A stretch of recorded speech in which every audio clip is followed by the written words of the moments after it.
The Abuja-Kaduna expressway continues to be a spot for frequent gridlocks and auto crashes as major portions of the Abuja-Kaduna section of the road remains in bad shape, despite other sections such as the Kaduna-Zaria and Zaria-Kano sections of the road nearing completion. In this report, Trustee Sagir Ibrahim traversed the route from Zuba in the federal capital to Jangwam, outskirts of Kaduna State, to get a first-hand opinion of the travails of drivers and commuters who continue to lament the deteriorating state of the road. Take a look. It's a physical, emotional, and also a stressful journey for drivers and commuters who usually ply this route. This is the Abuja-Kaduna expressway, and currently we're at Bishimi Junction. This junction has sort of become a zigzaggy terrain for drivers who would usually drive in zigzag motions in order to be able to dodge either it's a damaged trailer that's on the side of the road that's preventing or at least causing some sort of interference with traffic, or probably is the state of the road as you can see. This is one portion of the road that's just riddled with a bit of clay, silt, and a few potholes that you would say, but it gets worse in some areas, of course, where you would see craters where trailers, vehicles, and other small buses find it quite difficult to ply this route. The road has the presence of quite a number of security personnel. During my interaction with some of them, they had explained that although the road is in critical or bad shape as it may seem, the drivers also have some fault because some of them are impatient and drive on heavy speed even though the road is in bad shape.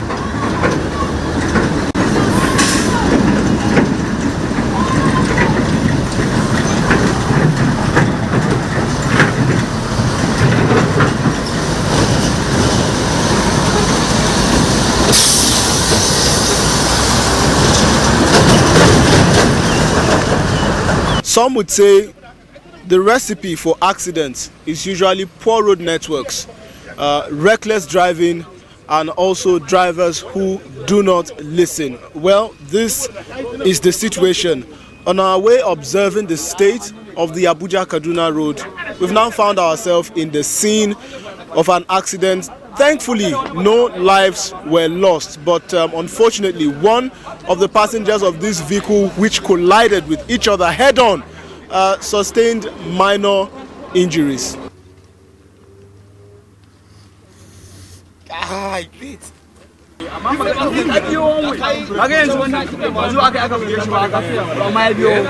Well, we inside the vehicle when we are coming from Delta State Warri. So the fault of this, the genesis of this accident is the fault of the driver that is inside the vehicle. Because I am inside I'm the victim of the passenger of the bike where they get the accident. I talked to the driver, I talked to him, and I advised him, I warned him because of the speeding. The driver, he is not even listening to me. He was even trying to insult me.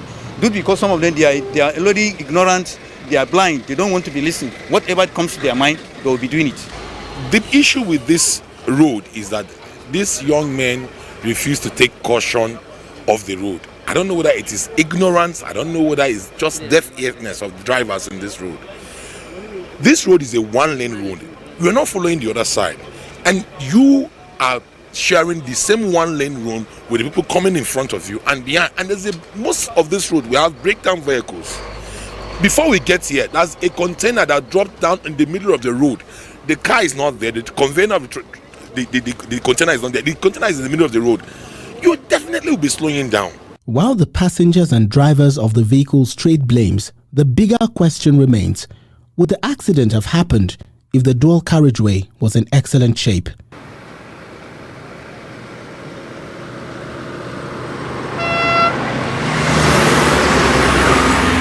There's a diversion here that connects the lane going towards Abuja with the lane, of course, going towards Kaduna. If you would notice, cars are diverting from this axis into this lane of the road because this is the lane that's meant to carry travelers to Abuja, of course, and this lane to Kaduna. This is Jangwam, or Olam as some people will call it. It is this point where the other tranche from Kaduna to Zaria of the Abuja Expressway rehabilitation starts. Now at this point, This is the point where drivers and travelers would feel, if they are coming from Abuja, that the journey might be a little bit smooth.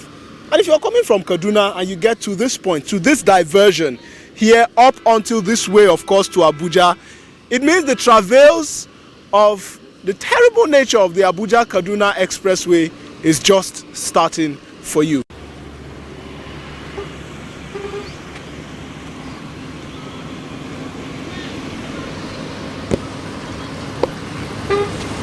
We traveled through Zuba, Diko, Sabon-Wuse, Tafa, Jere, Azara, Bishimi, Katari up till Jangwam community across the length of the road.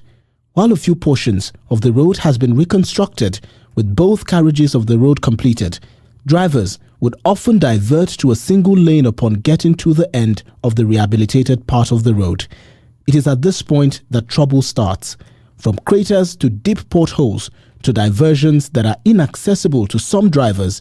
Traveling this part of the expressway, which spans a majority of the highway, requires patience, skill, strength, and even prayers, because as some of the travelers explained, anything can happen.